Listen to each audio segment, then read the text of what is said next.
তারা পাবে না। রে আল্লাহ নবীজির দয়া তারা পাবে না। মা বাবাকে কষ্ট দিলে, মা বাবাকে দুঃখ দিলে, নমাজ রোজা যাইবে ফলে, তাদের কলিজায় আঘাত দিলে খোদা সহে না। আল্লাহ নবীজির দয়া তারা পাবে না। রে আল্লাহ নবীজির দয়া তারা পাবে না।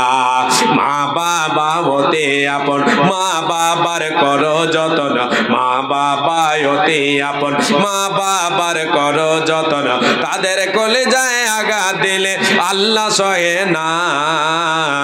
মা বাবার কথা মতো যে জন চলে না, আল্লাহ নবীজির দয়া তারা পাবে না। রে আল্লাহ নবীজির দয়া তারা পাবে না। মা বাবার সঙ্গে সৎ ব্যবহার করতে হবে। এতে কি লাভ হবে? আল্লাহ তাআলা বরকতের দরজা খুলবেন, ইহকালে পরকালে জান্নাতের দরজা খুলবেন। এই দুনিয়াতে আপনি কোনো বিপদে পড়েছেন, কোনো বিপদে, ওই বিপদ থেকে আপনি যদি আল্লাহ তাবারাক ওয়া তাআলার কাছে এই ইবাদতকে, মা বাবার সেবা করেছেন আপনি লিল্লাহিয়াতের সাথে, মা বাবার সঙ্গে সৎ ব্যবহার করছেন আপনি আল্লাহর সন্তুষ্টি অর্জনের জন্য, আল্লাহকে রাজি খুশি করার জন্য, মা বাবার সঙ্গে যদি সৎ ব্যবহার করে থাকেন, আর এই আমলকে আপনি যদি ওসিলা বানিয়ে কোনো বিপদে পড়ে আছেন, সেই বিপদ থেকে আপনি উদ্ধারের জন্য আল্লাহর কাছে যদি দোয়া করেন, আল্লাহ তাআলা আপনার সেই বিপদকে দূর করে দেবেন। সেই বিপদ থেকে বাঁচার আপনার পথ আপনার জন্য আল্লাহ তাআলা খুলে দেবেন, পথকে বের করে দেবেন, আপনার জন্য আসান করে দেবেন। একটি হাদিস আপনাদেরকে শোনায়, লম্বা চওড়া হাদিস।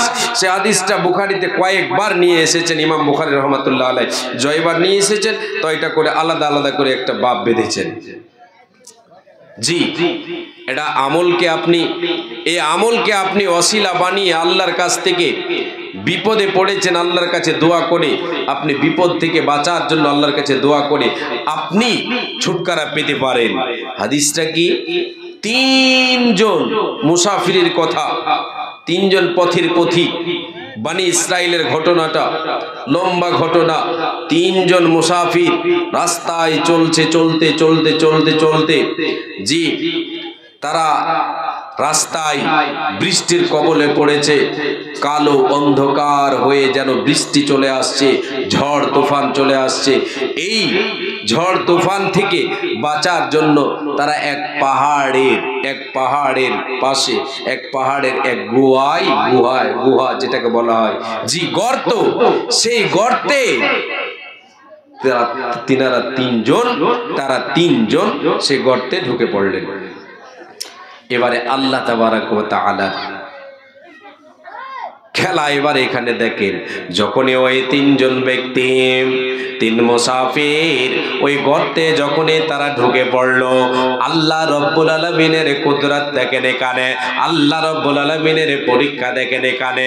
রব্বুল আলামিন একটা পাথরকে আদেশ করে দিলেন, আল্লাহর হুকুমে একটা পাথর ঘুরতে এসে ওই গর্তের মুখটা বন্ধ হয়ে যায়।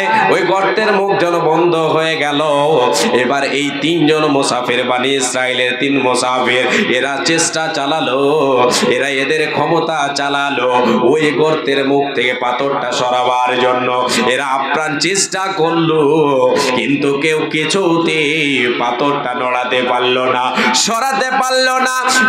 এত প্রচন্ড ভারী পাথর, তিনজন মিলে সে পাথরকে সরাবার চেষ্টা করলো রে আল্লাহর গোলামেরা, কেউ সরাতে পারলো না। তিনজনে ব্যর্থ হয়ে গেল। যখনই তারা পারল না, এবার আপোষে তারা বলা বলে শুরু করে দিল, ওরে এমন কিছু আমল ধর, ওই আমলকে ওসিলা বানিয়ে আল্লাহর কাছে দোয়া কর, যে আমলটা আল্লাহর সন্তুষ্টির জন্য করে রেখেছ। আমাদের ক্ষমতা শেষ, আর ক্ষমতা নেই আমাদের শক্তি দিয়ে আমরা পারলাম না। আল্লাহ তাআলার কাছে দোয়া করি আমলকে ওসিলা বানিয়ে, যে আমল আল্লাহর সন্তুষ্টি অর্জনের জন্য আমরা করে রেখেছি।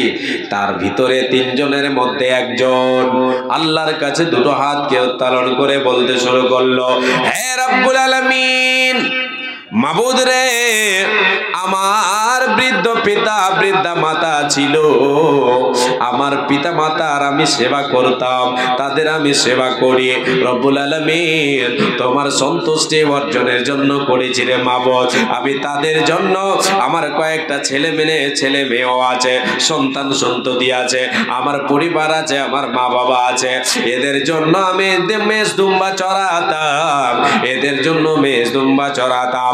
আর এদেরকে আমি সন্ধ্যা বেলায় প্রতিদিন দুধ দহন করে আমার দুম্বা আমার ভেড়া থেকে দুম্বা থেকে আমি দুধ দহন করে প্রতিদিন সন্ধ্যায় এদেরকে খাওয়াতাম রে রব্বুল আলামিন। আমি আমার মা বাবাকে আগে খাওয়াতাম, তারপরে আমার ছেলে মেয়েদেরকে খাওয়াতাম রব্বুল আলামিন।